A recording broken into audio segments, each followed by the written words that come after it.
Assalamualaikum warahmatullahi wabarakatuh, sahabat semua, berjumpa kembali dengan saya. Perkenalkan, nama saya Ma'ruf ya. Jadi saya ingin bercerita, ingin sharing ke teman-teman. Kemarin pada bulan Juli itu kolesterol saya 292 ya.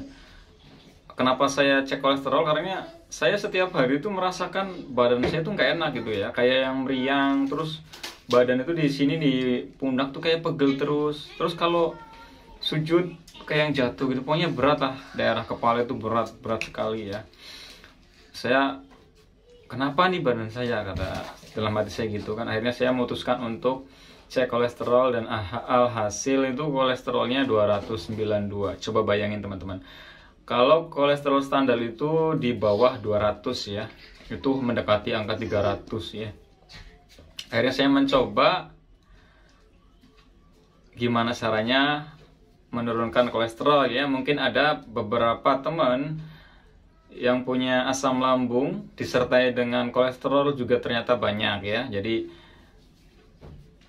orangnya kurus, tapi bukan berarti terbebas dari kolesterol ya.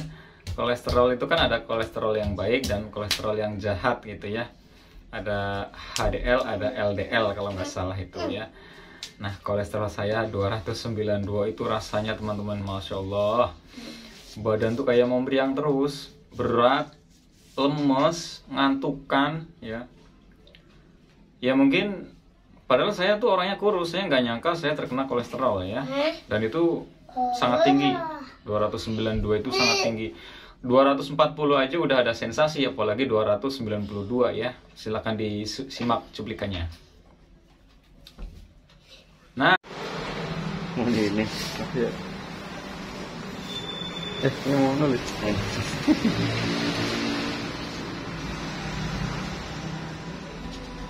Berhenti tapi. apa? Berhenti udah, Pak. Udah gitu.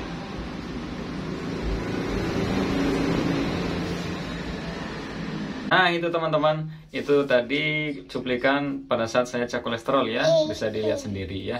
Nanti ada juga hasil pemeriksaan setelah 2 bulan saya mencoba menurunkan kolesterol tanpa obat ya. Bisa dibayang ya teman-teman ya, kolesterol 292 itu rasanya lemes, rasanya lemes sekali, rasanya ngantukan, seperti meriangan gitu ya. Dan saya tuh sering gini kepalanya ya, karena pegel di sini berat gitu ya. Itu saya rasakan beberapa hari itu seperti itu terus. Akhirnya saya putuskan untuk cek ya, dan ternyata benar ya, kolesterolnya tinggi. Yang paling dominan itu ketika kolesterol tinggi itu rasa di sini ya, di pundak, sama saya udah menjalar ke kaki teman-teman. Jadi kaki itu panas, kaki sebelah kiri saya itu panas. Kata dokter itu juga penyebabnya karena kolesterol tinggi ya. Mata juga agak sedikit kabur, itu sama ya, karena kolesterolnya tinggi, aliran darahnya ke otak kurang lancar, kata dokter seperti itu. Nah, akhirnya saya mencoba mencari informasi bagaimana sih cara menurunkan kolesterol ya. Nah, ternyata banyak sekali, hampir sama seperti orang yang terkena asam lambung ya, sama. Jadi kita harus menghindari makanan-makanan yang berlemak, makanan yang mengandung kolesterol tinggi ya. Jadi pola saya itu kemarin itu sering makan daging-dagingan, sering makan seafood. Dan setiap pagi itu saya sarapannya pakai telur ya, telurnya 2 ya, kuning telur itu. Yang nggak boleh itu kuning telur teman-teman. Itu setiap pagi saya sarapannya itu karena praktis ya teman-teman ya. Kalau telur kan telur ceplok praktis gitu ya. Nah, pola makan seperti itu tidak diimbangi dengan olahraga teman-teman. Itu kesalahan saya ya. Saya kira orang yang kurus tidak akan kena kolesterol, ternyata salah ya. Kurus bukan berarti tidak punya kolesterol, ternyata kurus pun bisa terkena kolesterol. Nah, pola makan seperti itu kalau diimbangi dengan olahraga itu nggak apa-apa ya, nggak masalah ya. Intinya kita keluar keringat lah. Nah, pada saat pandemi ini kan kita seringnya bed rest di rumah ya. Nah, itulah penyakit berdatangan teman-teman, istilahnya seperti itu, karena kita kurang gerak ya. Akhirnya saya melakukan bekam sekali ya, terus saya stop semua makanan yang mengandung kolesterol tinggi, seperti Saya stop makan kuning telur, stop itu benar-benar stop. Jadi saya makannya hanya putih telurnya aja. Terus ayam juga saya stop. Ayam itu kalau misalkan kayak kan saya kerja di pabrik ya. Jadi kalau di pabrik nyediain ayam ya saya makan ayamnya setengah gitu, kadang dikit aja gitu ya. Terus daging itu semua saya stop, daging sapi, daging kambing itu semua stop, seafood, bebek itu semua saya stop. Jadi makannya sayur-sayuran. Yang digoreng pun saya kan favoritnya gorengan ya. Jadi kalau makan nasi itu harus ada gorengannya gitu ya. Kalau nggak ada rasanya kurang nikmat. Itu sementara saya stop dulu sampai semuanya normal ya. Dan saya melakukan puasa Senin ya, puasa hari Senin.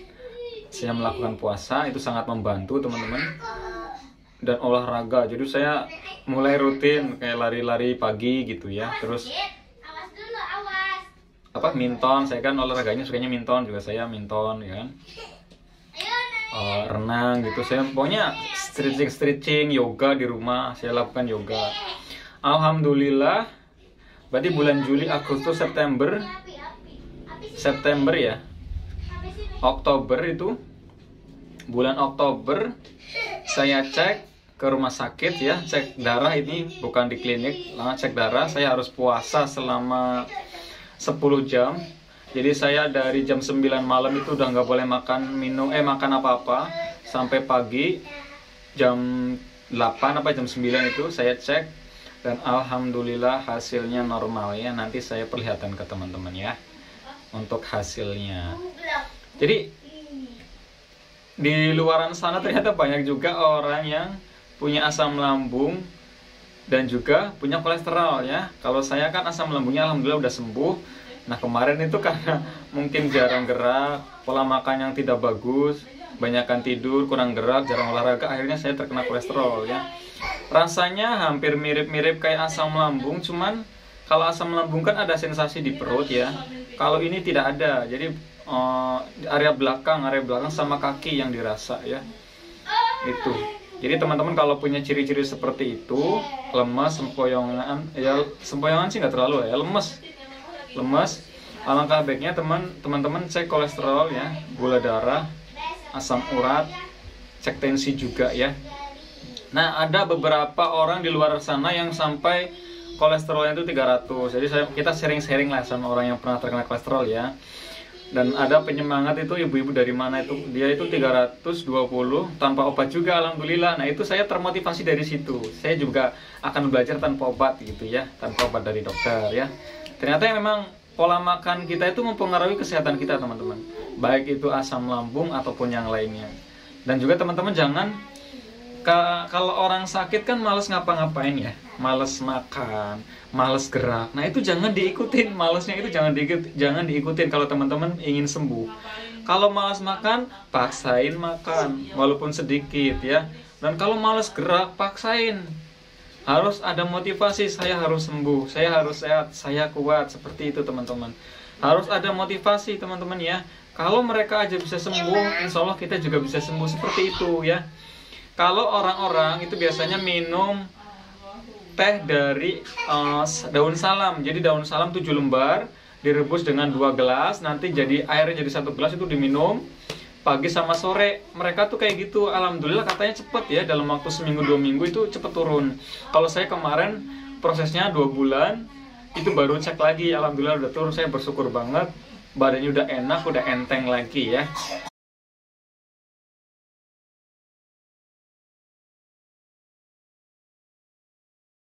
Aktivitas sudah mulai normal lagi ya. Alhamdulillah juga. Terima kasih ya doa-doa dari semua teman-teman. Madu yang saya jual, madu mentah Alphard, kemarin itu saya cek lab, alhamdulillah hasilnya enzim diastase di atas 9 ya. Artinya madunya benar-benar mentah, madunya benar-benar murni karena kandungan enzimnya masih aktif.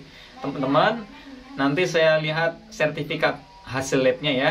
Buat teman-teman yang ingin memesan madu murni bisa langsung ke saya, langsung ke WA saya. Yang ingin memesan kurma juga, ini langsung dari importir, kurmanya asli langsung dari importir, masih fresh. Ada beberapa kurma Sukari, kurma Kalas, dan kurma Tunis Maju, semuanya best seller. Alhamdulillah semuanya kalau saya order habis semuanya ya. Teman-teman yang ingin memesan bisa langsung ke saya atau bisa langsung ke Shopee ya. Mungkin itu saja sharing saya kali ini. Mohon maaf kalau ada salah-salah kata. Saya akhiri. Wassalamualaikum warahmatullahi wabarakatuh. Sehat selalu teman-teman ya.